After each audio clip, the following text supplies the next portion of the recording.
When dealing with a 400 amp single-phase service that feeds two 200 amp panels, it is essential to understand the correct bonding and grounding procedures to ensure electrical safety and compliance with the National Electrical Code, known as the NEC. These procedures prevent electrical shock hazards and provide a safe path for fault currents. Let's outline the key requirements for bonding and grounding these panels. Firstly, both panels must be bonded together using an approved bonding jumper. This jumper ensures that both panels are at the same electrical potential, which minimizes the risk of voltage differences between them. The size of this bonding jumper must comply with NEC Table 250.122. For a 400 amp service, a 1/0 American wire gauge, known as a WG copper conductor, is typically required. This bonding jumper should connect the grounding buses of the two panels. Secondly, consider the grounding requirements for the panel with the bonded neutral. The neutral bar in this panel must be grounded to the water pipe. This connection provides a low impedance path for fault currents to return to the source, which helps to quickly trip the circuit breaker or fuse protecting the circuit. The grounding electrode conductor, known as GEC, should be sized according to NEC Table 250.66, taking into account the size of the service entrance conductors and the water pipe. A minimum of a 1/0 AWG copper conductor is commonly required for a water pipe grounding electrode. This conductor should be connected to the street side of the water meter or to a metallic water pipe that is in direct contact with the earth for at least 10 feet. Thirdly, address the grounding requirements for the panel without the bonded neutral. The neutral bar in this panel should not be bonded to the panel enclosure. Instead, a separate grounding electrode system should be installed and connected to the panel's grounding bus. This grounding electrode system may consist of ground rods, a concrete encased electrode known as the UFA ground, or other approved electrodes as specified by the NEC. The size of the grounding electrode conductor for this panel should also be determined according to NEC Table 250.66 based on the size of the service entrance conductors. All exposed non-current carrying metal parts of both panels, including the enclosures, raceways, and any connected equipment, must be effectively grounded. This grounding ensures that any fault currents that may occur due to insulation failure or other causes will safely flow back to the source, tripping the overcurrent protection device. Grounding bushings should be installed in the conduits or raceways entering each panel and connected to the grounding bus. These bushings provide a low impedance path for ground fault currents and help to maintain the integrity of the grounding system. It is also essential to ensure that all water pipe grounding electrodes are bonded together. This bonding creates a common grounding system and helps to minimize voltage differences between different parts of the system. The bonding jumper should be sized according to NEC Table 250.66.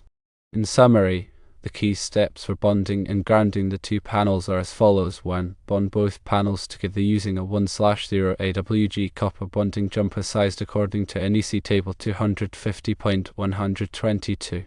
2. Ground the neutral bar in the panel with the bonded neutral to the water pipe using a grounding electrode conductor sized according to NEC Table 250.66. 3. Install a separate grounding electrode system for the panel without the bonded neutral, and connect it to the panel's grounding bus using a grounding electrode conductor sized according to NEC Table 250.66. 4. Ground all exposed non-current carrying metal parts of both panels, including the enclosures, raceways, and equipment.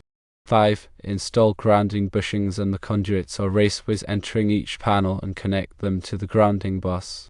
6. Bond all water pipe grounding electrodes together using a bonding jumper sized according to NEC Table 250.66. By following these steps, electrical installations can be ensured to be safe and compliant with the NEC, reducing the risk of electrical shock hazards and equipment damage. Understanding the specific requirements and adhering to them is crucial for anyone working with electrical systems. Remember to always consult the latest edition of the NEC and local electrical codes for the most up-to-date information and requirements. Also, it's important to use approved materials and methods and to have the work inspected by a qualified electrical inspector to ensure that it meets all applicable codes and standards. By properly bonding and grounding the two panels, one can create a safe and reliable electrical system that will provide years of trouble-free service.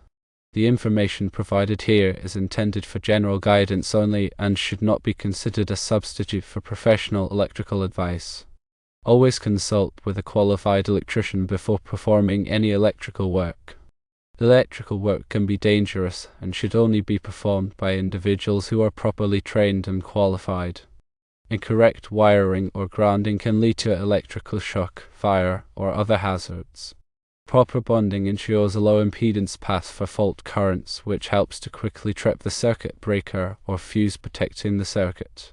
This is essential for preventing electrical shock hazards and equipment damage. Effective grounding helps to stabilize the voltage in the electrical system and minimize the effects of voltage surges and other disturbances. This can improve the reliability and performance of electrical equipment and reduce the risk of damage.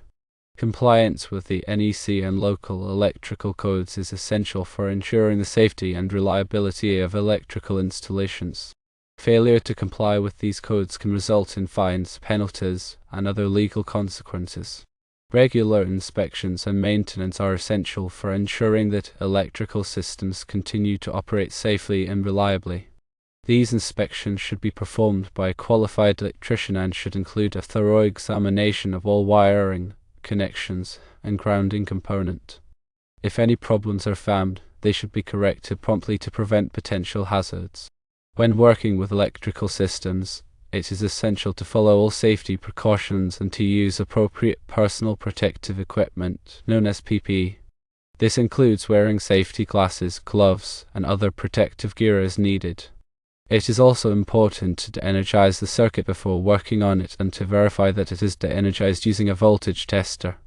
Never work on electrical equipment while it is energized, as this can result in serious injury or death. If you are not comfortable working with electrical systems, it is best to hire a qualified electrician to do the work for you. Electrical work can be dangerous and should only be performed by individuals who are properly trained and qualified. By following these guidelines, you can help to ensure the safety and reliability of your electrical system and protect yourself and others from potential hazards. Now let's dive into some more specific details about the components and techniques involved in bonding and grounding these panels. Grounding electrode conductors, or GECs, play a vital role in providing a low impedance path for fault currents to return to the source. The size and type of GEC required depend on the size of the service entrance conductors and the type of grounding electrode being used. The NEC provides detailed tables and guidelines for selecting the appropriate GEC for different situations. When connecting the GEC to a water pipe, it is important to make a secure and reliable connection that will not corrode or loosen over time. Approved grounding clamps or connectors should be used for this purpose, and the connection should be protected from moisture and other environmental factors. Ground rods are another common type of grounding electrode. They are typically made of copper or copper-clad steel and are driven into the ground to provide a connection to the earth. The NEC specifies the minimum length and diameter of ground rods, as well as the spacing requirements for multiple ground rods. Concrete encased electrodes, also known as UFA grounds, are often used in new construction. They consist of a length of bare copper conductor that is encased in concrete near the bottom of a foundation or footing. UFA grounds provide a very effective grounding electrode due to the large surface area of contact with the earth. Bonding jumpers are used to connect different metal parts of the electrical system together, ensuring that they are all at the same electrical potential. Bonding jumpers should be sized according to NEC Table 250.122 and should be securely connected to the metal parts using approved connectors. Grounding bushings are used to provide a low impedance path for ground fault currents between metal conduits or raceways and the equipment grounding bus. Grounding bushings should be installed on all conduits or raceways entering the panel and should be connected to the grounding bus using a short length of grounding conductor. Surge protective devices, also known as SPD, are often installed in electrical panels to protect sensitive electronic equipment from voltage surges. SPD should be properly grounded to ensure that they can effectively divert surge currents to ground. When installing SPD, it is important to follow the manufacturer's instructions and to use approved wiring methods.